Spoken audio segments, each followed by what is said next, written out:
খলিফাতুল মুসলিমিন হযরত ওমর তার সন্তান আব্দুল্লাহকে ভর্তি করলেন মাদ্রাসায়।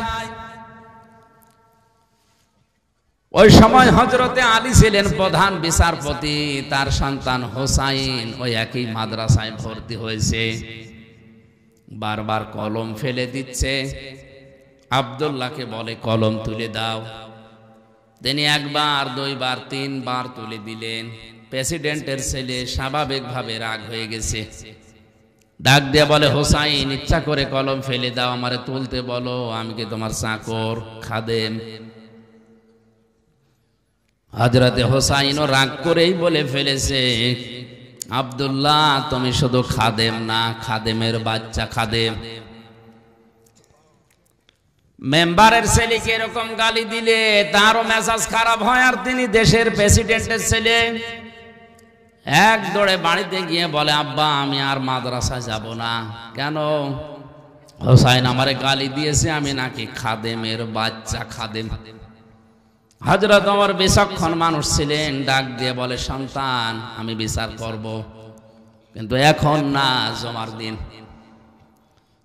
দিন। তিনি খুতবা দিচ্ছিলেন, বক্তব্যের মাঝখানেই তিনি দাঁড়িয়ে বললেন, এখানে হযরত হোসাইন আছে? বলে হ্যাঁ। এদিকে আস, তুমি আমার ছেলেটাকে গালি দিয়েছো খাদেমের বাচ্চা, চাকরের বাচ্চা বলে? বলে হ্যাঁ দিয়েছি। কেন দিলে? হযরতে হোসাইন বলে, ওমর হাতে মুখে হাত দিয়ে বলেন তো, আপনি কি আমার নানার খাদেম ছিলেন না? হযরত ওমরের কথা বন্ধ হয়ে গেছে, চোখ দিয়ে টপ টপ করে পানি পড়ছে। সাহাবীদের বললেন, নবীর সাহাবীরা বিচার হয়ে গেছে। ছোট মানুষ তো, আব্দুল্লাহ বসে না, বলে বাবা তুমি তো এখনো বিচার আরম্ভই করনি, হোসাইনকে মারবে না? হযরত ওমর বলে, বাবা যে বিচার করেছি এটা আমার অনেক কাজে লাগবে। হোসাইন তুমি যেটা বললে এটা কি লিখে দিতে পারবে? হ্যাঁ। খেজুর পাতা আর একটা পৃষ্ঠা, খেজুর পাতার একটা পাতা নিয়ে এসেছে খেজুর গাছের, ওখানে লিখে দিয়েছে, ওমর আমার নানার খাদেম ছিল, এটা আমি দেখেছি, সই করে দিলাম, হোসাইন ইবনে আলী। যান। হযরত ওমর কাগজটা হাতে নিয়ে মুখে চমা দিলেন, ছেলেকে ডাক দিয়ে বললেন, বাবা মারা যাওয়ার পরে এই কাগজটা আমার কাফনের ভেতরে দিয়ে দিও। কিয়ামতের ময়দানে যদি আল্লাহ আমাকে প্রশ্ন করে আর জীবনের যদি কিছুই কবুল না হয়, অন্তত এই কাগজটা তুলে দেখাতে পারবো, মাবুদ তোমার নবীর নাতি লিখে দিয়েছে আমি নবীর খাদেম ছিলাম।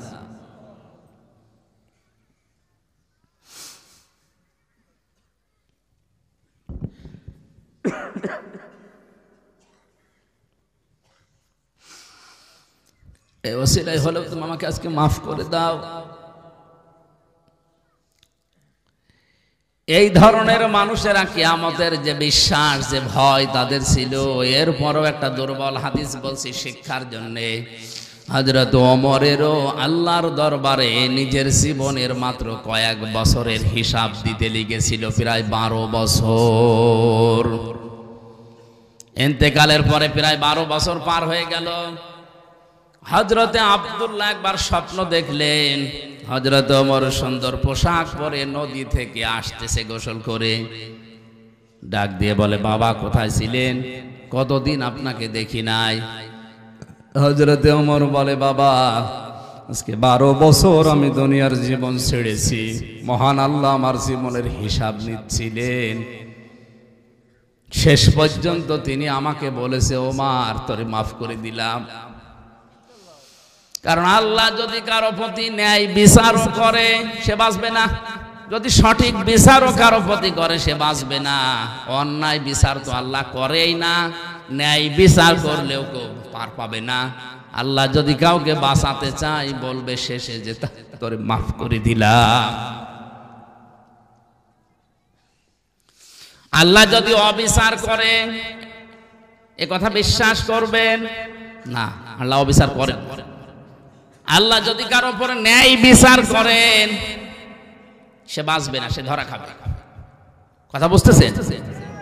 আল্লাহ অবিচার, কথা বলেন না কেন? আল্লাহ অবিচার, ন্যায় বিচার করলে বাঁচার কোনো উপায়? আল্লাহর কাছ থেকে যদি কেউ বাঁচতে চায়, একটা মাধ্যম আছে যে আল্লাহ আমারে মাফ করে দাও। হযরতে ওমর বলেন, আমারে শেষ পর্যন্ত আল্লাহ ডাক দিয়ে বলেন, ওমর তোরে মাফ করে দিলাম। ফেরেশতা আমারে নিয়ে গোসল করিয়ে জান্নাতের নহর থেকে এই যে সাদা পোশাক জান্নাতের, এটা পরিয়ে আমাকে বলছে, যান আপনি জান্নাতে যান।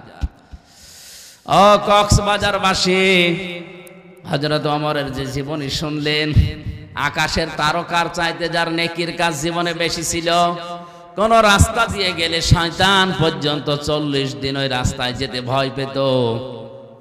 এত বড় পাওয়ারফুল মানুষ নবীজি বলেন, একবার আমার স্ত্রীরা আমার কাছে এইটা দেন ঝগড়া করছিল। হযরতে আবু বকর আসলেন, স্ত্রীদের ঝগড়া থামে না। হযরতে ওসমান আলী এসেছে, তাদের ঝগড়া থামে না। হযরতে ওমর কিছুক্ষণ পরে বাইরে থেকে সালাম দিয়েছে, আসসালামু আলাইকা ইয়া রাসূলুল্লাহ। স্ত্রীরা বলছে, আপনি থাকেন, আমরা গেলাম। কারণ এখন যে লোকটা এসেছে এর মুখের আগে হাত চলে। হযরতে ওমরকে দেখে ওই দিন নবীজি বলেছিলেন, ওমর তুমি যে রাস্তা দিয়ে চলো ও রাস্তায় শয়তান পর্যন্ত চলে না। এই ধরনের মানুষ যদি কিয়ামত নিয়ে এই টেনশনে থাকে, আমাদের কি হয়েছে বলেন? নবীজিকে আদর্শ পাওয়ার জন্য কিয়ামতে জবাবদিহি করা লাগবে, এই টেন্ডেন্সি, এই বিশ্বাস আমাদের জন্ম দেওয়া লাগবে। এটা নেই, এই জন্য আজ দুর্নীতি হয়। এইটা নেই, এই জন্য আজ বেগম পাড়া তৈরি হয়। এইটা নেই, এই জন্য আজ আমাদের অধিকারগুলো আমরা আদায় করতে পারি না। হযরতে ওমরের ব্যাপারে আছে আকাশের তারকারাজি, কেউ যদি গণনা করা শুরু করে একদিন শেষ হয়ে যাবে। হযরতে ওমর যে নেকির কাজ দুনিয়ায় করেছিলেন, 26 বছর বয়সে মুসলমান হওয়ার পর যেই কয়দিনই বেঁচে ছিলেন, মাত্র এই কয়েক বছরে তিনি এত বেশি নেকির কাজে আঞ্জাম দিয়েছেন, কিয়ামত পর্যন্ত কেউ যদি ওমরের নেকি গণনা করে শেষ হবে না। মাথায় যাদের মগজ আছে চিন্তা করেন তো, যে মানুষগুলো সামনে পেছনে বসে আছে, এই মানুষগুলোকে নবীজি নাম ধরে বলতে পারলেন না কেন? যে এদেরকে রেখে গেলাম, এদের মেনে নিলেই জান্নাত পেয়ে যাবে। এ কথা বলেননি এই কারণে, এই কারণ নবী ছাড়া কারো ঈমান নিরাপদ না। যে কোনো সময় মানুষকে শয়তান বেঈমান করে ফেলতে পারে। নবীজি নবীদেরকেও শয়তান ধোঁকা দিয়েছে, কিন্তু আল্লাহ নিজে স্পেশাল ভাবে তাদেরকে বাঁচিয়েছেন, তাদের কথা আলাদা।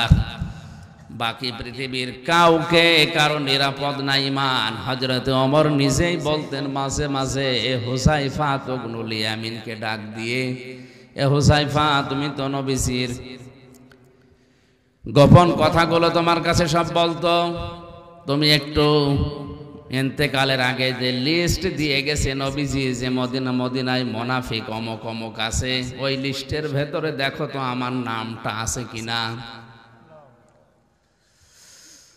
হযরতে হুযায়ফা ডাক দিয়ে বলে, খলিফাতুল মুসলিমিন, আমিরুল মুমিনিন, কি বলেন আপনি? জান্নাতের গ্যারান্টি দিয়েছে নবীজি নিজে আপনাকে, আর আপনি বলেন আপনার নাম মুনাফিকের খাতায় আমি দেখব, এ কেমন কথা? হযরত ওমর চোখের পানি ফেলে দিয়ে বলেন, ভাই হুযায়ফা, আমি নবীজির কাছেই শুনেছি দুনিয়াতে কারো ঈমান নিরাপদ না মরণের আগ পর্যন্ত। আমি এখনো পর্যন্ত জানি না আমি নিরাপদে ঈমান নিয়ে মরতে পারবো কিনা। এই জন্য অন্তত দেখো মুনাফিকের যে লিস্ট আছে ওর ভেতরে আমার নামটা আছে কিনা।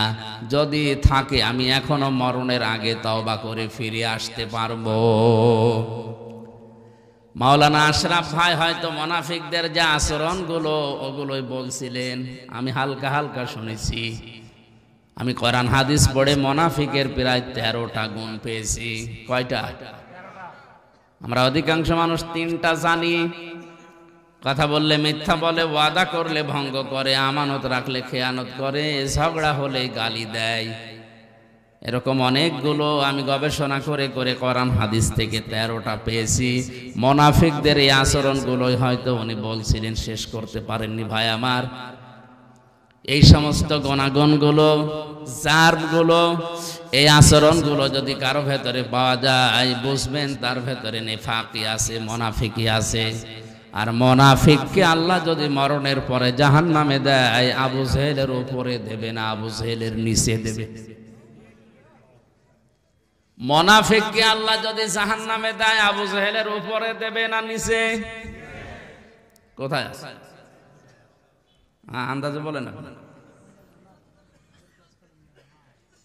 সূরা নিসা 140 নম্বর আয়াতে আল্লাহ পাক বলেন, ইন্নাল্লাহা জামিউল মুনাফিকিনা ওয়াল কাফিরিনা ফি জাহান্নামা জামিআ।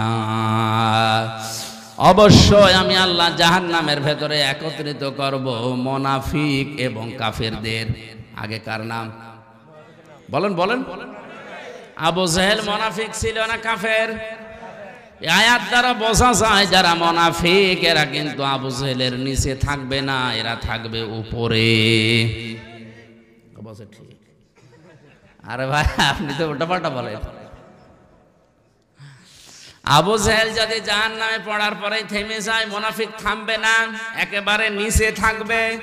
ইন্নাল মুনাফিকিনা ফিদ দারকিল আসফালি মিনান নার ওয়ালান তাজিদা লাহুম নাসীরা। অবশ্যই মুনাফিকদের জায়গা হবে জাহান্নামের একেবারে নিচে।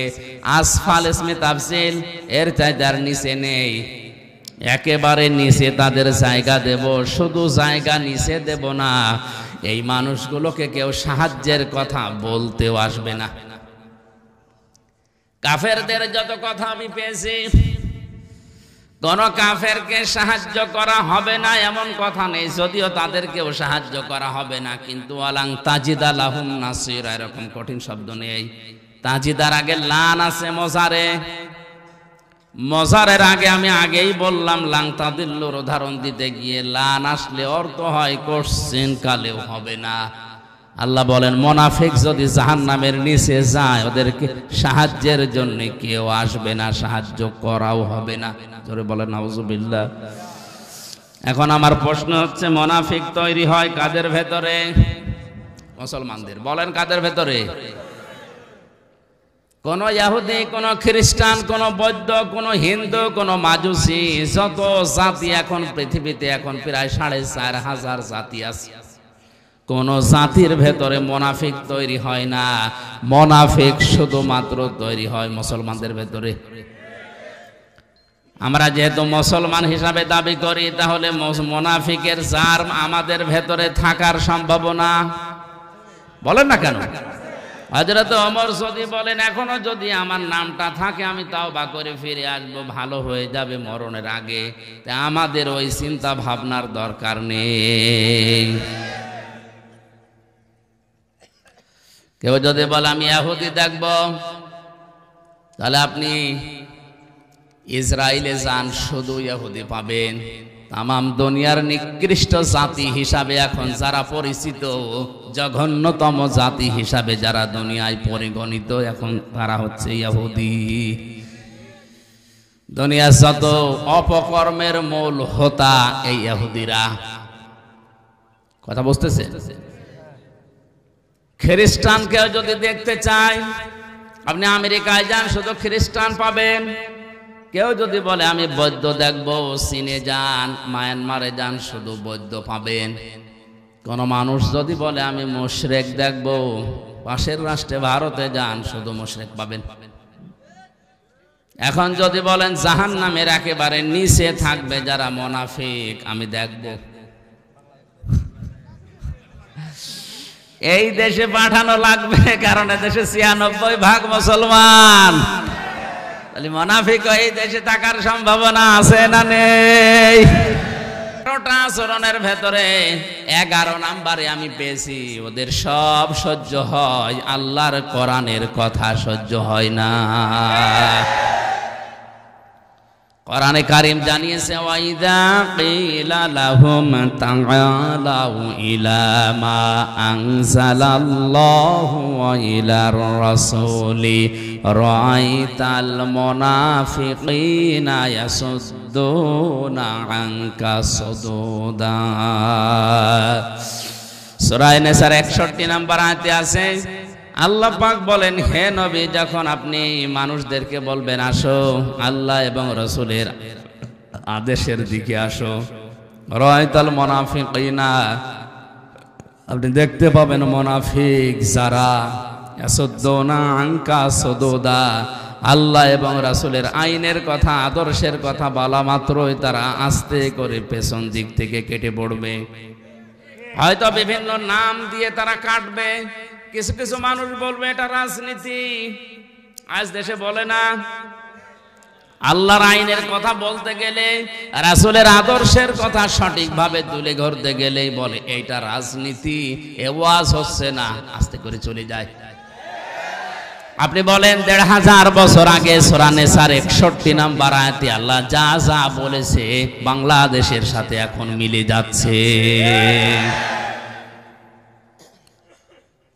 আমার তো মনে হয় আমি যে কথা বলছি এখন খাপের খাপ মুনতাজের আপ মিলে যাচ্ছে না। মুনাফিকে দেশে এখন আছে। আল্লাহর আইনের কথা বললে এর কাছে রাজনীতি মনে হয়, রাসূলের আদর্শের কথা বললে, রাসূলের বিচার ব্যবস্থার কথা বললে এর কাছে রাজনীতি মনে হয়। বলে এটা আমাদের সংবিধানের বাইরের কথা। পৃথিবীর সবচাইতে বড় সংবিধান আল্লাহর কোরআন। ওয়াকাযালিকা আনজালনাহু হুকমান আরাবিয়্যা ওয়ালাইন ইত্তাবা'তা আহওয়াহুম বা'দাল্লাযী জাআকা মিনাল ইলম মা লাকা মিনাল্লাহি মিন ওয়ালিয়্যিন ওয়ালা ওয়াক। জোরে বলেন আল্লাহু আকবার। সূরা রদের ভেতরে আল্লাহ পাক জানিয়েছেন, হে নবী, এই কোরআনকে আমি আল্লাহ দুনিয়ায় সংবিধান করে নাজিল করলাম। এইটা বাদ দিয়ে কোনো মানুষ যদি মন মস্তিষ্কের তৈরি করা মন মতো আইন কানুন নিয়ম নীতি বানিয়ে পরিবার সমাজ চালাতে চায়, সে কাউকে সাহায্যকারী হিসাবে পাবে না। জোরে বলেন নাউজুবিল্লাহ। এই জন্য আমাদের উচিত হচ্ছে, আমরা যেহেতু মুসলিম, আমাদের একমাত্র আদর্শ হওয়ার কথা যার নাম বলেছি উসওয়াতুন হাসানা, দুনিয়ায় কেউ না, মুহাম্মাদুর রাসূলুল্লাহ। আজকের পোস্টারের প্রথমে আপনারা লিখে দিয়েছেন তোমাদের জন্য রাসূল সাল্লাল্লাহু আলাইহি ওয়াসাল্লামের জীবনে মহত্তম বা সর্বোত্তম আদর্শ লুকিয়ে আছে আল কোরআন। এটা সূরা আহজাবের ২১ নম্বর আয়াতের প্রথম অংশে আছে। আমার প্রশ্ন, পরবর্তী শব্দগুলো লিখতে পারতেন। আল্লাহর নবীকে আদর্শ হিসাবে পাবে যাদের ভেতরে ৩টা গুণ আছে। কয়টা? আয়াতের পরবর্তীতে আল্লাহ সিরিয়াল করে দিয়েছেন, লিমান কানা ইয়ারজুল্লাহা ওয়াল ইয়াউমাল আখিরা ওয়া যাকারাল্লাহা কাসীরা। এক নম্বরে যে মানুষগুলো লিমান কানা ইয়ারজুল্লাহ, আল্লাহ রাব্বুল আলামিনের দিকে যারা ফিরে আসে, রাজা ইয়ারজু মানে ফিরে আসা। ২ নম্বরে যে মানুষগুলো দুনিয়াতে ওয়াল ইয়াউমাল আখিরা, কিয়ামতে জবাব দেওয়া লাগবে বিশ্বাস করে। ৩ নম্বর যাকারাল্লাহা কাসীরা, যাদের জীবনে সবচাইতে বেশি আল্লাহর আলোচনা হয়। কার? বলেন বলেন। তাহলে এই বাংলাদেশে 18 কোটি মানুষের জন্য রাসূলুল্লাহ আদর্শ এখনো সবার জন্য হয়নি, কারণ এই 3টা গুণ আমরা অধিকাংশ মানুষের ভেতরে দেখতে পাচ্ছি না। এক কথা বলা না, আমি শর্ত দিলাম মাওলানা হাফিজকে, আপনি যদি কুষ্টিয়ায় যান আপনার সাথে আমি যাব। শর্ত দিয়েছিলেন আপনি যদি যান। এখন উনি যদি সকালে না যায়, আমার যাওয়ার দরকার আছে। আল্লাহ তাআলা বলেন উত্তম আদর্শ, সর্বোত্তম আদর্শ তোমাদের জন্য রাসূলুল্লাহ, কিন্তু 3টা গুণ থাকা লাগবে। কয়টা? সবাই বলেন, সবাই বলেন। আপনার ভেতরে আছে কিনা আপনি মিলান। যদি না থাকে, কোরআনে কারীম আমার সামনে সূরা আহজাবের 21 নম্বর আয়াতকে সাক্ষী রেখে বলছি, মরণের পরে বিনা হিসাবে বিনা বিচারে আপনি জাহান্নামে। আপনি যতই নামাজ পড়েন, রোজা রাখেন, 5 কলি 10 কলি 20 কলি মাথায় দেন, যদি মনে করেন আমার তো ঈমান আছে না, আপনার ঈমান নেই। কারণ এই 3টা গুণ যদি কারো না থাকে, সে রাসূলুল্লাহকে আদর্শ পায়নি। আর রাসূল যার আদর্শ হয়নি, ওর ঈমান নেই, ওটা বেঈমান।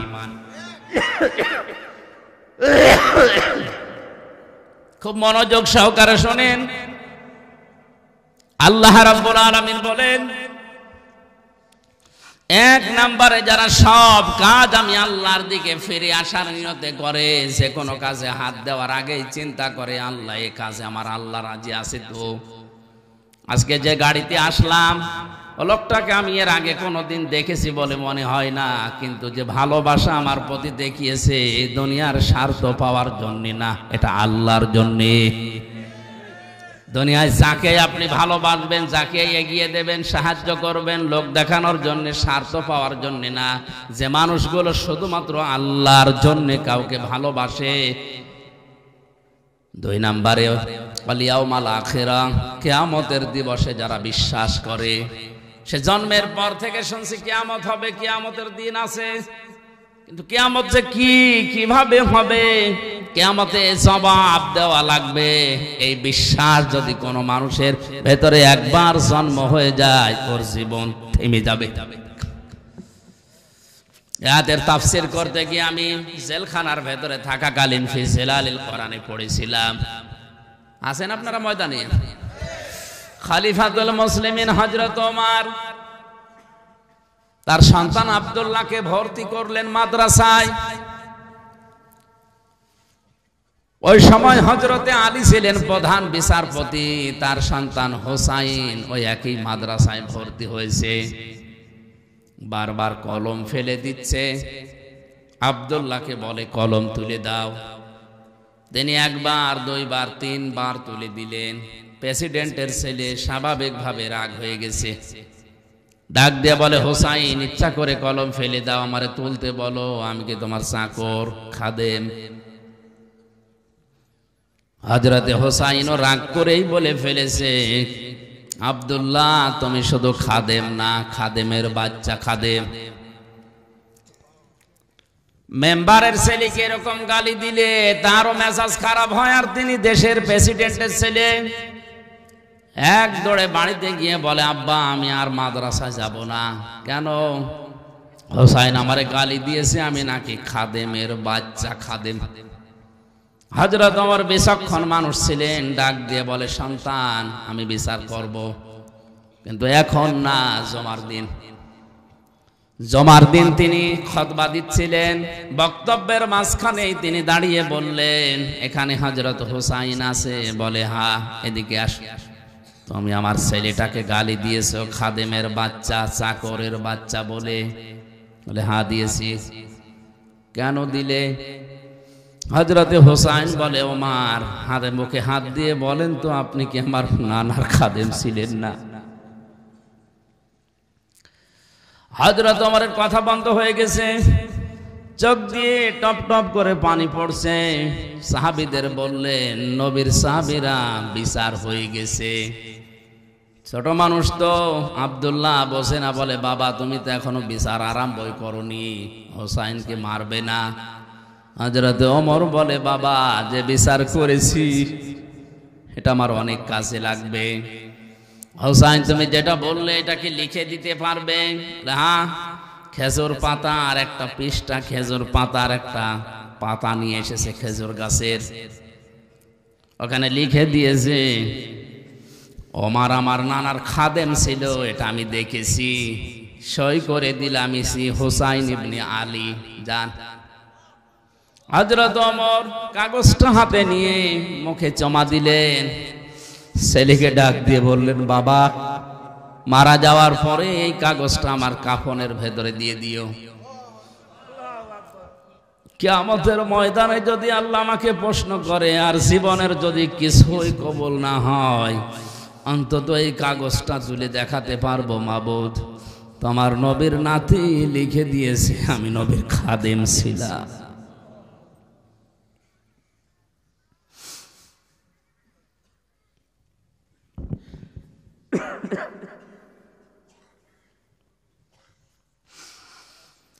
এই ওসিলাই হলেও তুমি আমাকে আজকে মাফ করে দাও। এই ধরনের মানুষেরা কিয়ামতের যে বিশ্বাস যে ভয় তাদের ছিল, এরপরও একটা দুর্বল হাদিস বলছি শিক্ষার জন্যে। হযরত ওমরেরও আল্লাহর দরবারে নিজের জীবনের মাত্র কয়েক বছরের হিসাব দিতে লেগেছিল, প্রায় 12 বছর। ইন্তেকালের পরে প্রায় 12 বছর পার হয়ে গেল। হযরতে আব্দুল্লাহ একবার স্বপ্ন দেখলেন, হযরত ওমর সুন্দর পোশাক পরে নদী থেকে আসতেছে গোসল করে। ডাক দিয়ে বলে, বাবা কোথায় ছিলেন? কতদিন আপনাকে দেখি নাই। হযরতে ওমর বলে, বাবা আজকে 12 বছর আমি দুনিয়ার জীবন ছেড়েছি। মহান আল্লাহ আমার জীবনের হিসাব নিচ্ছিলেন। শেষ পর্যন্ত তিনি আমাকে বলেছে, ওমর তোরে মাফ করে দিলাম। কারণ আল্লাহ যদি কারো প্রতি ন্যায় বিচারও করে সে বাঁচবে না, যদি সঠিক বিচারও কারো প্রতি করে সে বাঁচবে না। অন্যায় বিচার তো আল্লাহ করেই না, ন্যায় বিচার করলেও কেউ পার পাবে না। আল্লাহ যদি কাউকে বাঁচাতে চায় বলবে শেষে যে তোরে মাফ করে দিলাম। আল্লাহ যদি অবিচার করে এ কথা বিশ্বাস করবেন না, আল্লাহ অবিচার করেন। আল্লাহ যদি কারো উপরে ন্যায় বিচার করেন সে বাঁচবে না, সে ধরা খাবে। কথা বুঝতেছেন? আল্লাহ অবিচার, কথা বলেন না কেন? আল্লাহ অবিচার, ন্যায় বিচার করলে বাঁচার কোনো উপায়। আল্লাহর কাছ থেকে যদি কেউ বাঁচতে চায় একটা মাধ্যম আছে, যে আল্লাহ আমারে মাফ করে দাও। হযরতে ওমর বলেন, আমারে শেষ পর্যন্ত আল্লাহ ডাক দিয়ে বলেন, ওমর তোরে মাফ করে দিলাম। ফেরেশতা আমারে নিয়ে গোসল করিয়ে জান্নাতের নহর থেকে এই যে সাদা পোশাক জান্নাতের, এটা পরিয়ে আমাকে বলছে, যান আপনি জান্নাতে যান। ও কক্সবাজারবাসী, হযরত ওমরের যে জীবনী শুনলেন, আকাশের তারকার চাইতে যার নেকির কাজ জীবনে বেশি ছিল। কোন রাস্তা দিয়ে গেলে শয়তান পর্যন্ত 40 দিন ওই রাস্তায় যেতে ভয় পেত। এত বড় পাওয়ারফুল মানুষ নবীজি বলেন, একবার আমার স্ত্রীরা আমার কাছে এইটা দেন ঝগড়া করছিল। হযরতে আবু বকর আসলেন, স্ত্রীদের ঝগড়া থামে না। হযরতে ওসমান আলী এসেছে, তাদের ঝগড়া থামে না। হযরতে ওমর কিছুক্ষণ পরে বাইরে থেকে সালাম দিয়েছে, আসসালামু আলাইকা ইয়া রাসূলুল্লাহ। স্ত্রীরা বলছে, আপনি থাকেন, আমরা গেলাম। কারণ এখন যে লোকটা এসেছে এর মুখের আগে হাত চলে। হযরতে ওমরকে দেখে ওই দিন নবীজি বলেছিলেন, ওমর তুমি যে রাস্তা দিয়ে চলো ও রাস্তায় শয়তান পর্যন্ত চলে না। এই ধরনের মানুষ যদি কিয়ামত নিয়ে এই টেনশনে থাকে, আমাদের কি হয়েছে বলেন?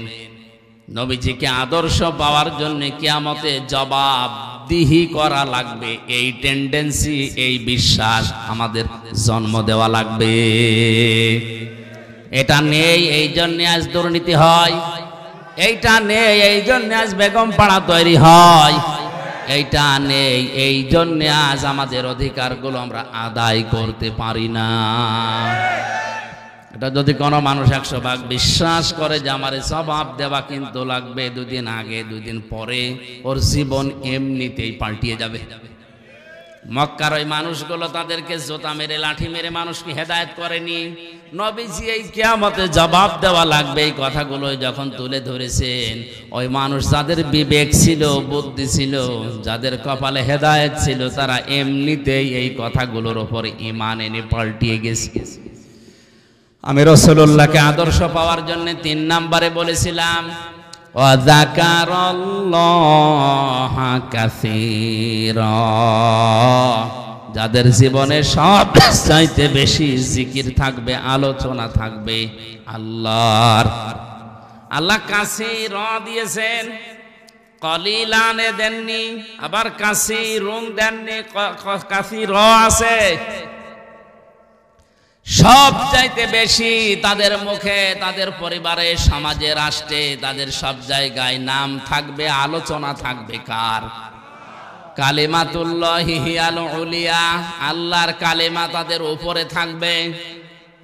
আমার মনে হয় সংসদ ভবন থেকে শুরু করে আমাদের এই ইউনিয়ন পরিষদের অফিস পর্যন্ত সব জায়গায় আল্লাহু আকবার বড় করে লিখে রাখা দরকার, যেন দেখলে আল্লাহর নাম মনে হয়। কিন্তু এগুলো না দিয়ে এমন এমন জিনিস আমরা টাঙিয়ে রাখি, আল্লাহর নাম তো দূরের কথা, কার নাম মনে হয় আল্লাহ জানে।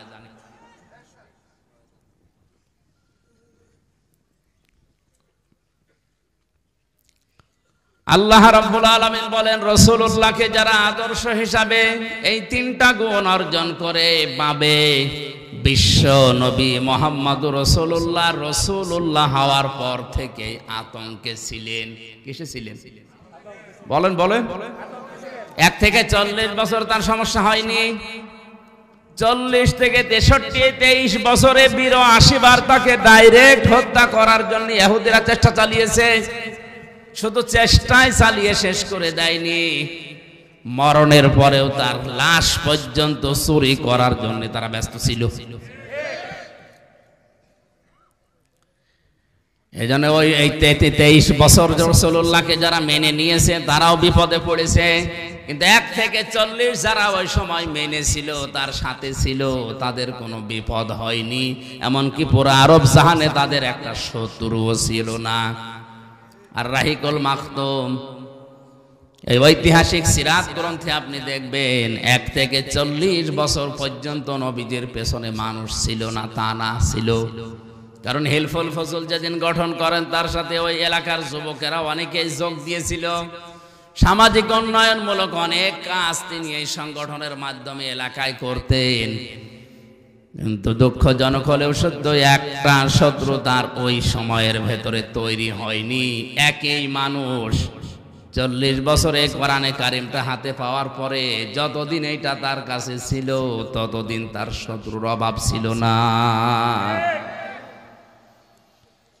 এই জন্য আমরা যদি কেউ বলি আমি নবীওয়ালা কাজ করি না, আপনি মোহাম্মদ ইবনে আব্দুল্লাহর কাজ করেন, এই জন্য আপনার সমস্যা হয় না।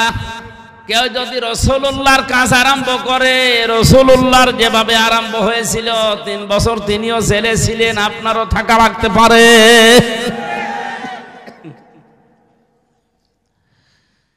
আমাদের উচিত হবে যে আয়াতটা আপনারা লিখে দিয়েছেন, এটা আমাদের বাস্তব জীবনে যদি আমরা সেট করতে চাই, ওই 3টা শর্ত আমাদের মানা লাগবে। এই শর্তগুলো আমার না আল্লাহর? আরো জোরে বলেন কার? আল্লাহ আমাদের মেনে নেওয়ার তৌফিক দিন, জোরে বলেন আমিন।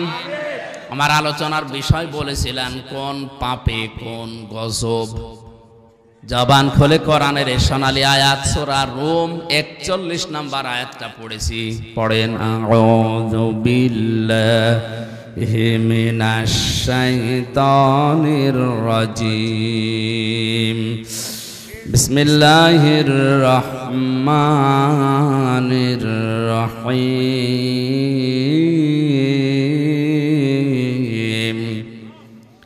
যাহারাল ফাসাদু ফিল বাররি ওয়াল বাহরি বিমা কাসাবাত আইদিন নাস লিয়ুযীকাহুম বা'দাল্লাযী আমিলু লা'আল্লাহুম ইয়ারজিউন।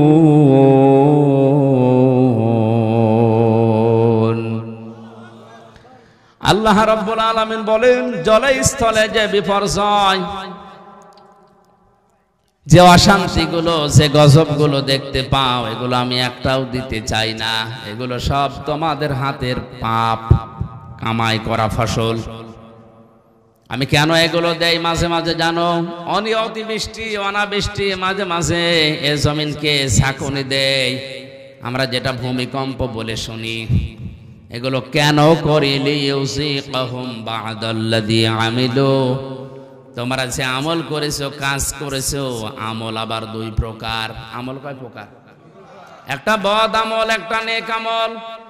এই বদামল যারা দুনিয়ায় করে তাদেরকে আমি আল্লাহ একটু থামাতে চাই, এই আযাবগুলো দিয়ে তাদেরকে আমি আল্লাহ একটু বাধা দিতে চাই, দেখি তারা ফিরে আসে কিনা। লাআল্লাহুম ইয়ারজিউন,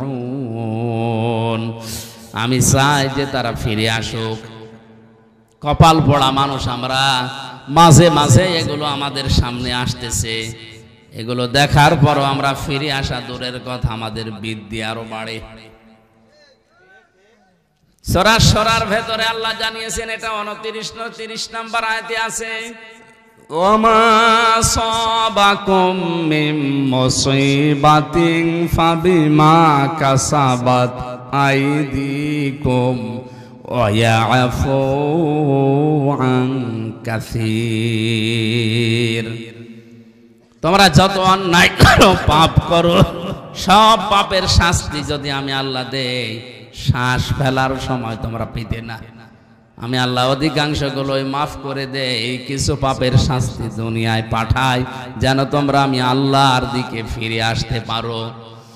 বাংলার মুসলমানেরা আজকে আমি কয়েকটা পয়েন্টের উপরে সাজিয়েছি, আমি দেখতে চাই এই পাপগুলো যদি বাংলাদেশে হয়, ওগুলোর জন্য আপনি যতই দোয়া দরুদ পড়েন, তাবিজ কবজ গলায় দেন, থামাতে পারবেন না আল্লাহর শাস্তি ওটা ছেড়ে দেওয়া।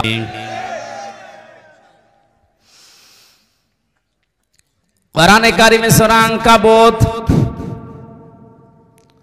আয়াত নাম্বার 40-41, ফাকুল্লান আখাযনা বিযামবিহি ফামিনহুম মান আরসালনা আলাইহি হাসিবা ওয়া মিনহুম মান আখাযাতুহু সাইহাতু ওয়া মিনহুম মান খাসাফনা বিহিল আরদা ওয়া মিনহুম মান আগারাকনা ওমা কানাল্লাহু লিয়াযলিমাহুম ওয়ালাকিন কানু আনফুসাহুম ইয়াযলিমুন।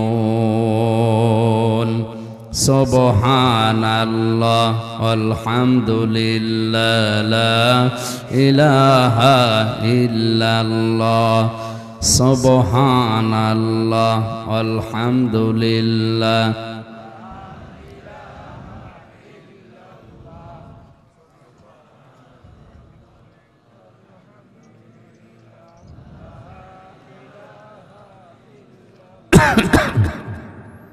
কি হলো, জিকির জোরে করেন। সুবহানাল্লাহ আলহামদুলিল্লাহ লা ইলাহা ইল্লাল্লাহ লা ইলাহা ইল্লাল্লাহ মুহাম্মাদুর রাসূলুল্লাহ।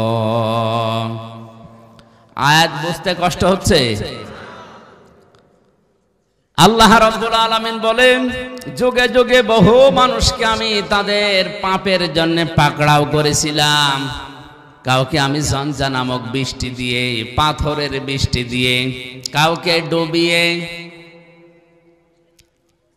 কাউকে পানি দিয়ে, জলোচ্ছ্বাস দিয়ে দুনিয়া থেকে আমি তাদেরকে বিদায় করে দিয়েছি, কাউকে জমিনের ভেতরে গেড়ে দিয়েছি।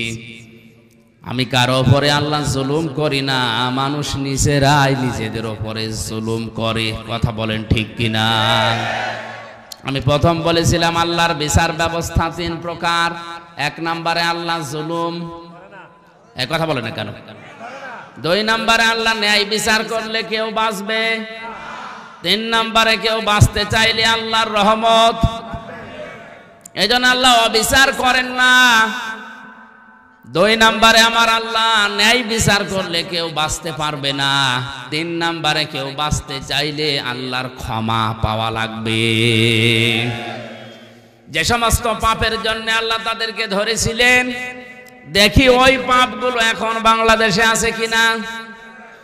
আল্লাহ রাব্বুল আলামিন বলেন, ওয়াইলা মাদিয়ানা আখাহুম শুআইবা ক্বালা ইয়া কওমি ইবুদুল্লাহা মা লাকুম মিন ইলাহিন গায়রু قد جاءتكم بينة من ربكم فأوفوا الكيل والميزان ولا تبخسوا الناس أشياءهم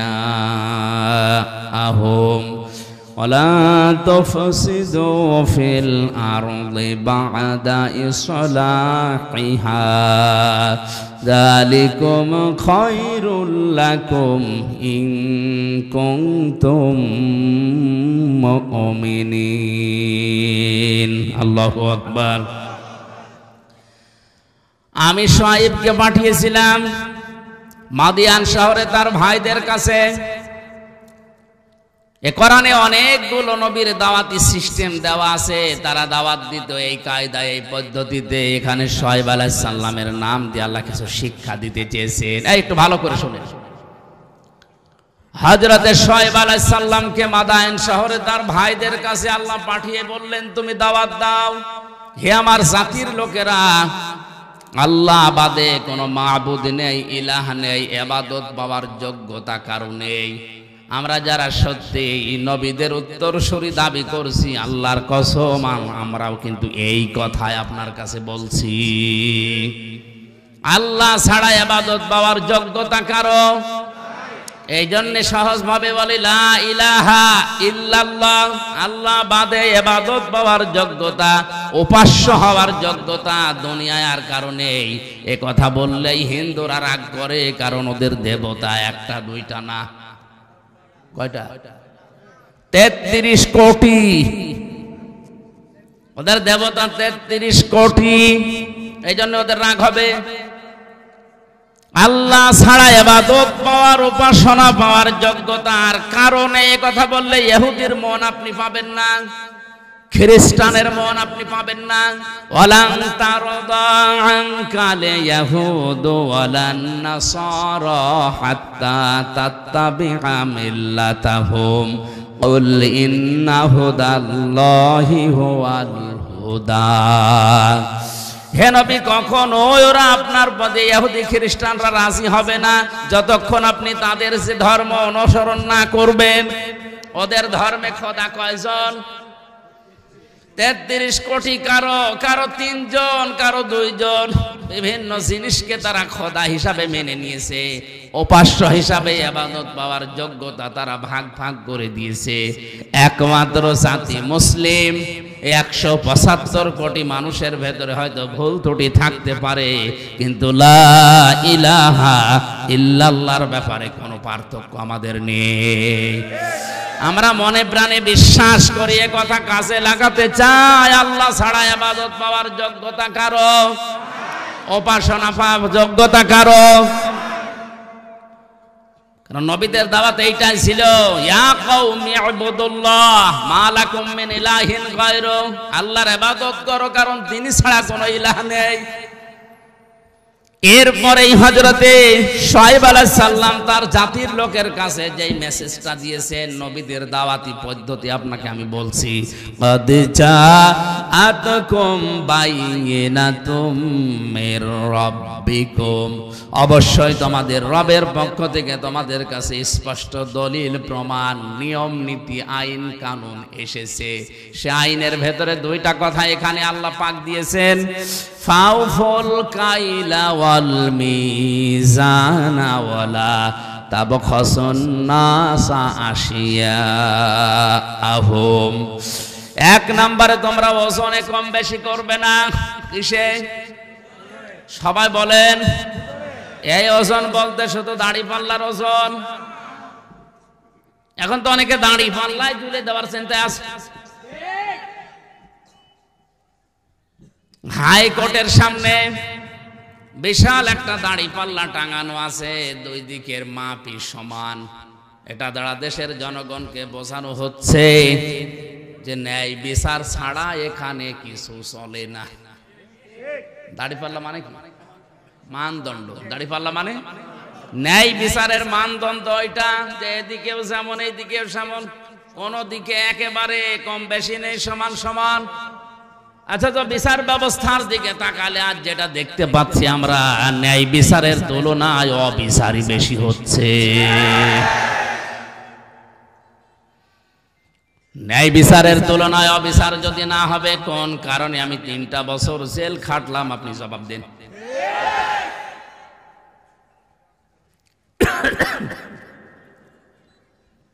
হযরতে শুআয়ব ডাক দিয়ে বলেছিলেন, আমার জাতির লোকেরা তোমরা এই পাপটা ছেড়ে দাও, ওজনে কম বেশি করবা না। কারণ এই পৃথিবীতে আল্লাহ যত মানুষকে লানত দিয়েছেন, বরদুয়া দিয়েছেন, তার পয়লা নম্বরে তারা। ওয়াইলুল লিল মুতাফফিফিনা আল্লাযীনা ইযা তালু আলান নাসি ইস্তাওফুন ওয়া ইযা কালুহুম আও ওয়াসানুহুম ইখসিরুন। ধ্বংস হয়ে যাক, বরবাদ হয়ে যাক, আমি আল্লাহর লানত ওই মানুষগুলোর উপরে যারা ওজনে কম বেশি করে। কিসে? বলেন বলেন। এই ওজন বলতে যারা দোকানদার তারা না, এই যে এইটাও এই যে মঞ্চটা, এই যে মেম্বারটা, এটা হক কথা বলার জায়গা। এখানে বসে যারা সঠিক কথাগুলো বলতে চায় না, তারাও কম বেশি করছে। প্রাইমারি স্কুল থেকে বিশ্ববিদ্যালয় পর্যন্ত যারা শিক্ষকতা করছেন, এটা যেহেতু রেকর্ড হচ্ছে, কালকেই তামাম দুনিয়ায় ছড়াবে। আমার বিশ্ববিদ্যালয়ের স্যাররা অনেকে মন খারাপ করে, আমি জানি। আল্লাহর কসম, শিক্ষক যারা আমার মাথার তাজ, আপনাদেরকে আমি ভালোবাসি। আমি কোরআন আপনাদের কাছেই পড়েছি, যতটুকু আমি বুঝেছি। আপনারা ওইভাবে বুঝেন না কেন? প্রাইমারি থেকে বিশ্ববিদ্যালয় স্যার পর্যন্ত যে যতটুকু পেয়েছে, ওজনে কম বেশি করা মানে নেওয়ার সময় বেশি নেয়, দেওয়ার সময়। এদের প্রতি লানত কার? এই কথা বলা লাগবে, লানত কার? বিশ্ববিদ্যালয়ে স্যার হওয়ার জন্য কত জ্ঞান লাগে, এটা আমি নিজে অনার্স মাস্টার্স করতে গিয়ে দেখেছি। একজন ডক্টর 45 থেকে 50 মিনিটের একটা ক্লাস নেয়, কমপক্ষে 40-50টা বইয়ের রেফারেন্স তার দেওয়া লাগে। কারণ সামনে যারা বসে আছে ওরা গরু ছাগল না, সব মেধাবী। বিশ্ববিদ্যালয়ে গরু ছাগল চান্স পায়? বাংলাদেশের মেধা যাদের বেশি তারাই ওখানে যায়, আর তাদের সামনে বসে 40-45 মিনিট আপনি বক্তব্য দেবেন। সলিমদ্দি কলিমদ্দির মতো না, কোনো কনসার্ট না, এক টান দিয়ে দিলাম, একটা দুলিয়ে দিলাম, হয়ে গেল না। অন্তত বিশ্ববিদ্যালয়ে যারা ক্লাসের মতো ক্লাস নেয়, তাদের 40-50টা বইয়ের রেফারেন্স দেওয়া লাগে। কারণ আমরা জানি ভার্সিটিতে কোনো বই ওইভাবে নেই। স্যারদের লেকচারগুলো থেকে লাইব্রেরিতে হাজার হাজার বই আছে, ওখান থেকে বাছাই করে প্রশ্নের উত্তর তৈরি করা লাগে। এই যে স্যাররা এই পর্যায়ে যেতে তাদের কত মেহনত করা লেগেছে, তারাও তাদের শিক্ষকের কাছ থেকে কত কিছু পেয়েছে। নেওয়ার সময় তারা তো ঠিক মতোই নিয়েছে, কিন্তু দেওয়ার সময় অধিকাংশ স্যাররা আমাদেরকে ওইভাবে দিতে চায় না। আজ প্রাইমারি থেকে আপনি তাকান, মাদ্রাসা বলেন, স্কুল বলেন, কলেজ বলেন, ভার্সিটি বলেন, সব জায়গায় ক্লাসে 45 মিনিটে যেটা দেওয়ার কথা ওইটা ঠিক মতো দেয় না। বলে প্রাইভেট করা, কোচিং করা লাগবে। এই যে আপনি নেওয়ার সময় ঠিক মতো নিয়েছিলেন, দেওয়ার সময় ঠিক মতো দিলেন না, এইটাই ওয়াইলুল লিল মুতাফফিফিন। আপনি তো নেওয়ার সময় ঠিক মতোই নিয়েছিলেন, যদি ওইভাবে দিতেন আমার আর প্রাইভেট পড়া লাগতো না, কোচিং করা লাগতো না। বেশি বলে ফেললাম। এইটাই চলছে অধিকাংশ ভার্সিটির স্যাররা। এই রাজশাহী বলেন, কুষ্টিয়া বলেন, বরিশাল বলেন, চট্টগ্রাম বলেন, এই সমস্ত জায়গা থেকে ঢাকায় যে প্রাইভেট ভার্সিটিতে ক্লাস নেয়। তো সরকার আপনারা যেখানে রেখেছে, এই জায়গায় আপনি যতগুলো টুকু পেয়েছিলেন ওইটা ডেলিভারি দিতে পারেন না। হযরতে শুআয়ব নবী এই কথা তার জাতির কাছে বললেন যে তোমরা ওজনে কম বেশি করবা না। ওয়ালা তাবখাসুন নাস আশিয়া, এক একটা শব্দের ভেতরে লক্ষ লক্ষ কথা এরকম পয়েন্ট আকারে আছে, যত টানবেন তত বের হবে। আমার শরীরের দিকে, গলার দিকে আর ঘড়ির দিকে তাকে আমি খুব তাড়াতাড়ি করছি। ওয়ালা তাবখাসুন নাস আশিয়াহুম ওয়ালা তুফসিদু ফিল আরদি বা'দা ইসলাহিহা। দ্বিতীয় নম্বরে, দুনিয়াতে শান্ত হয়ে যাওয়ার পরে অশান্তি করার জন্য পায়তারা করবা না, যেটা সবচাইতে বেশি চলছে এই বাংলাদেশে। যালিকুম খায়রুল লাকুম, এইটাই ভালো কাজ। ইন কুনতুম মুমিনিন, যদি মুমিন বলে দাবি করে থাকো, ওজনে কম বেশি করা আজকে থেকেই বন্ধ করা লাগবে। এই ওজনে কম বেশি মানে খাদ্যে ভেজাল দেওয়া আছে, এই কথা বলেন না কেন? আজ হাজারো মানুষ নিজের সন্তান, নিজের বউ, নিজের মা যেগুলো খাবে ওগুলোতে ফরমালিন দেয় না, বিষও দেয় না, ঔষধও দেয় না, ওগুলো দেয় শুধু তাদের যেগুলো অন্যরা খাবে। যারা ফরমালিন দিচ্ছেন, বিষ দিচ্ছেন, ঔষধ দিচ্ছেন, এগুলোর কারণে যে ফলগুলো তরতাজা দেখতে মনে হয়, ধোঁকা খেয়ে আমাদের মতো মানুষ আমরা কিনে নিয়ে আসি, আমাদের কিডনি নষ্ট হয়ে যায়। এক কথা বলেন, এগুলো যারা করছেন ওই ব্যবসায়ীরা, আপনার দ্বারা আমার কিডনি, আমার হার্ট, আমার মস্তিষ্ক নষ্ট হয়ে যাচ্ছে। আপনি মানুষ হত্যা করার গুনাহ কামাই করছেন। আপনার উপরে আল্লাহর লানত, আল্লাহর বরদোয়া। ও বাংলার মুসলমানেরা, আল্লাহ যদি কাউকে বরদোয়া দেয়, বলেন ওরে কি আর বাঁচাবে? এই মুহূর্ত থেকে ওজনে কম বেশি করা, খাদ্যে ভেজাল দেওয়া বন্ধ করা লাগবে। দুনিয়া বেশ শান্ত হয়ে যাওয়ার পরে অশান্তি তৈরি করার জন্য পায়তারা করবেন না। যদি মুমিন বলে দাবি করেন, এরপরে আরো দুইটা কথা তিনি বলেছিলেন, নাকি শেষ করে দেব? ওয়ালা তাকউদু বিকুল্লি সিরাতিন তুইদুনা ওয়া তাসুদ্দুনা আন সাবিলিল্লাহ মান আমানা বিহি ওয়া তাবগুনাহা ইওয়াজা ওয়াযকুরু ইয কুনতুম কলিলান ফাকাসসারাকুম ওয়ানজুরু কাইফা কানা আকিবাতুল মুফসিদিন। আরেকটু খেয়াল করেন, আল্লাহ তাআলা বলেন তাদের আরেকটা অপরাধ ছিল, ওয়ালা তাকউদু সিরাত তাকউদু বিকুল্লি সিরাতিন তুইদুনা। ওরা মানুষকে ধরার জন্য বিভিন্ন রাস্তায় বসে থাকতো ওত পেতে। আজ বাংলাদেশে এই গণাটাই 15 বছরে সবচাইতে বেশি বেড়েছে। ওত পেতে থাকে, কখন কারে ধরিয়ে দেওয়া যায়। এ জেলায় মনে হয় এখনো শুরু হয়নি। হয়তো একটু পাড়াপতি হিসাবে রাগারাগি হয়েছে, ঝগড়া হয়েছে, রাজনৈতিক একটা সিল লাগিয়ে তারা গোপনে ধরিয়ে দেওয়ার জন্যে থানায় উনি আগে 10,000 টাকা দিয়ে এসেছে যে অমুককে ধরে নিয়ে আসো। উনি ধরে নিয়ে যায়, নিজে আবার ছাড়ায়। মাঝখান থেকে লোকটার প্রায় 50,000 টাকা আল্লাহর ওলি খেয়ে ফেলেছে। আমি এটা একটু বেশি বলে ফেললাম।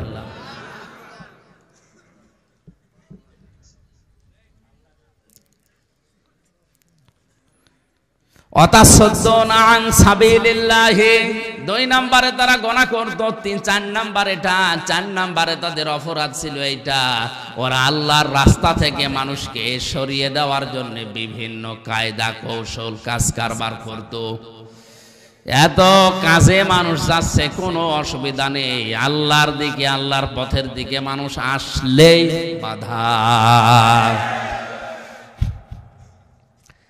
এই গুনাহগুলোর জন্য আল্লাহ রাব্বুল আলামিন হযরতে শুআয়ব আলাইহিস সালামের জাতির উপরে যে গজব নাযিল করেছিলেন। এখনো যদি কোনো মানুষ এই কাজ কারবার কোনো বন্ধ না করে, জমিনে ওজনে কম বেশি করা, খাদ্যে ভেজাল দেওয়া, দুনিয়া শান্ত হয়ে যাওয়ার পরে অশান্তি করার জন্য পায়তারা করে বেড়ানো, মানুষকে বিপদে ফেলার জন্য মোড়ে মোড়ে বসে থাকা, এ থোকায় থোকায় শব্দটা আছে। অলা তাকউদু বিকুল্লি সিরাতিন তুইদুনা ওয়া তাসুদ্দুনা আন সাবিলিল্লাহ।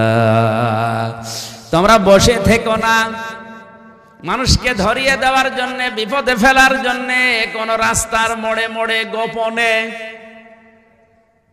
কিচ্ছু জানে না, ঘরে ঘুমিয়ে আছে, চোখ খুলে দেখছে জেলখানায়। কি গো, তুই গাছ কেটেছিস, তুই গাড়িতে আগুন লাগিয়েছিস, অথচ কিচ্ছু জানে না। দু একদিন ঠিক ওইভাবে কেটে যাচ্ছে, চোখ খুলে আবার দেখছে বাড়িতে। কি গো, খোঁজ নিয়ে দেখা গেল বাড়ি থেকে প্রায় 2 লাখ টাকা চলে গেছে। এইটা যদি কেউ বন্ধ না করে, আমার আল্লাহ তাদের উপরে মাঝে মাঝে ভূমিকম্প দেয়। রানা ফেলা যায় এমনি ঢসে পড়েনি। অনেকেই বলেছিল যে মনে হয় অনেকে এই ধাক্কা দিয়ে ফেলে দিয়েছে। আরে ভাই, ধাক্কা দিয়ে বিল্ডিং ফেলে দেওয়া, আপনি ফেলেন তো দেখি। 357টা বিল্ডিং এ ফাটল ধরেছে এবছরে। সারা বাংলাদেশের জরিপ, 357টার উপরে বিল্ডিং এ অলরেডি ফাটল ধরে গেছে। পানির স্তরগুলো, এই লেয়ারগুলো নেমে যাচ্ছে। قل أرأيتم إن أصبح ماؤكم غورا فمن يأتيكم بماء معين। হে নবী, আপনি ওদেরকে বলেন তো, আমি যদি পানির লেয়ার নিচে নামিয়ে দেই, দুনিয়ায় কে আছে তোদেরকে পানি দেবে? কে বলছে? এই জন্য আমাদের উচিত হচ্ছে এই অপরাধগুলো যারা করছে বন্ধ করি, নয়তো যতই দোয়া দরুদ পড়েন, তাবিজ কবজ লাগান, কাবার ইমাম এনে দোয়া করালেও ভূমিকম্প বন্ধ করতে পারবেন না। কারণ 1500 বছর আগে কোরআনে আল্লাহ এই কথাগুলো জানিয়েই দিয়েছেন। আযাব গজব গুলো আসে এমনিতেই না। কক্সবাজারে তো আমার মনে হয় এই 2-3 দিন আসার পরে আমি যেটা দেখতে পাচ্ছি, যেভাবে ঢেউগুলো আসতেছে সাগরে, 10 হাত 15 হাত 20 হাত উঁচা হয়ে ঢেউ আসবে, আল্লাহর নির্দেশ শুধু লাগবে। না, আল্লাহ এটা পারে না। আল্লাহ যদি একবার বলে 40 হাত উঁচা হয়ে ঢেউটায়, তাহলে এই জেলা না, এ দেশ পুরা পানির নিচে চলে যাবে। আল্লাহ এটা করতে 10 বছর লাগবে। ইন্নামা আমরুহু ইযা আরাদা শাইআন আইয়াকুলা লাহু কুন ফায়াকুন। আল্লাহ পাক বলেন, আমি যখন কোনো কাজের আদেশ করি তখন কিছুই লাগে না, শুধু কোন বলি, ফায়াকুন, এটা হতে 1 সেকেন্ডও সময় লাগে না। এজন্য আমাদের উচিত আমাদের পাপের কাজগুলো ছেড়ে দেওয়া, থেমে যাওয়া। আমি মুসলিম শরীফ থেকে একটা হাদিস আসার সময় পড়ছিলাম, 6 প্রকার নারীকে আল্লাহ জাহান্নামে দেবে বলে ঘোষণা দিয়েছে। কয় প্রকার? মা বোন যারা এসেছেন খুব ভালো করে শুনবেন, মোবাইল থাকলে সেভ করে নিন। এই 6 প্রকারের ভেতরে যদি আপনি 1 প্রকারেও পড়ে যান, আপনার নামাজ, রোজা, বোরকা পরা সব মাঠে মারা যাবে, আপনি জাহান্নামে। 1 নম্বরে যাদের মাথার চুল খোলা থাকে স্বামী বাদ দিয়ে অন্য কারোর জন্য, এরকম মেয়ে লোকে দেশে এখন আর নেই। যে হোটেলে আসি আল্লাহর ওলিরা সবাই হোটেলে উঠেছে।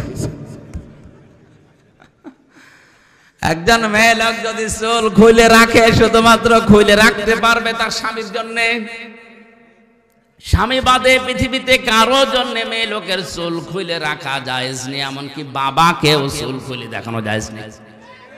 এক কথা বুঝতেছেন?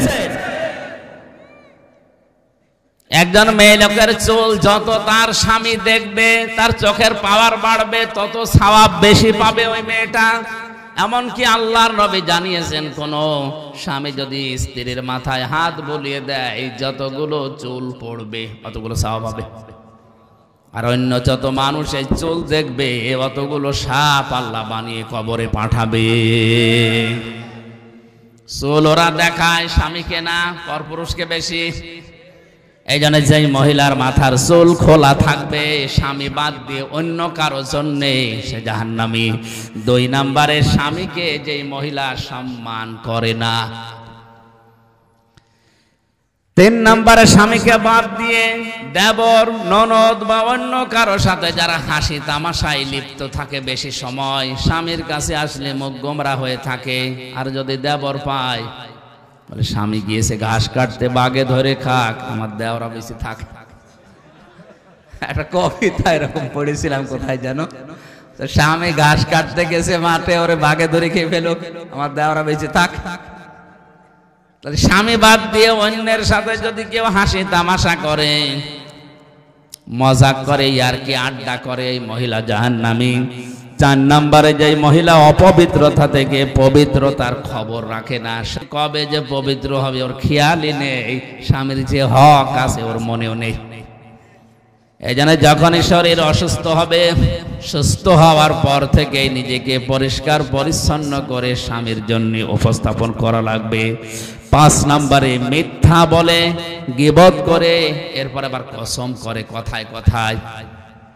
মেয়েদের স্বভাব এটা বেশি, ওরা কিছু হলেই কসম কাটে। কসম যদিও কাটে, আবার ছেলের মাথায় হাত দিয়ে স্বামীর মাথায় হাত দিয়ে কসম কাটে। এমনকি কাবা শরীফের ছবি টাঙানো বলে কাবার কসম। দুনিয়াতে একজনের নামে শুধু কসম কাটা জায়েজ আছে, কে? এই বলেন বলুন। আমরা কসম কাটি বড় যে জিনিস, সে জিনিসের উপরে এ দুনিয়ার সব চাইতে বড়, বলেন বলুন। আর আল্লাহ যখন কসম কাটেন তখন কসম কাটেন ওই জিনিসের সাথে যেই জিনিসের সাথে আমাদের জীবনের সম্পর্ক আছে। আমাদের জীবনের সম্পর্ক আছে সময়ের সাথে। কিসের সময় আছে? এই জন্য আমির হামজা আছে, সময় নেই হামজার দাম। এখন যদি আমার সময় শেষ হয়ে যায়, আপনারাও আমাকে নামিয়ে দেবেন। আর আমার জীবনের সময় যদি শেষ হয়ে যায়, আমাকে মানুষ আর হামজা বলবে না, মরহুম হামজা বলবে। এজন্য মানুষের জীবন সংক্রান্ত কথাগুলো বলতে গিয়ে আল্লাহ জানিয়েছেন, ওয়ালা আসরি ইন্নাল ইনসানা লাফি খুসর। সময়ের কসম, জীবনের কসম, হায়াতের কসম, ইতিহাসের কসম। যেহেতু মানুষের এই হায়াত আছে, মানুষ আছে, জীবন আছে, মানুষ আছে, এগুলো না থাকলে মানুষের আর দাম থাকে না। এর সম্পর্ক মানুষের জীবনের সাথে রিলেটেড। এই জন্য আল্লাহ মানুষের জীবন সংক্রান্ত কথা বলতে গিয়ে কসম দিয়েছেন হায়াতের, সময়ের। জোরে বলেন সুবহানাল্লাহ। আমরা যেহেতু কসম দিতে পারি শুধুমাত্র আল্লাহ ছাড়া আর কারো নামে না। মা বোন যারা এসেছেন, কসম যদি কাটতেই হয় আল্লাহ নামে কাটবেন। তাছাড়া পৃথিবীর কোন পীর বাবার নামে, কোরআনের নামে, কাবা শরীফের নামে ছেলের মাথায় মেয়ের মাথায় হাত দিয়ে কসম কাটা জায়েজ নেই। 6 নম্বরে যারা অন্যের শোক দেখে জ্বলে,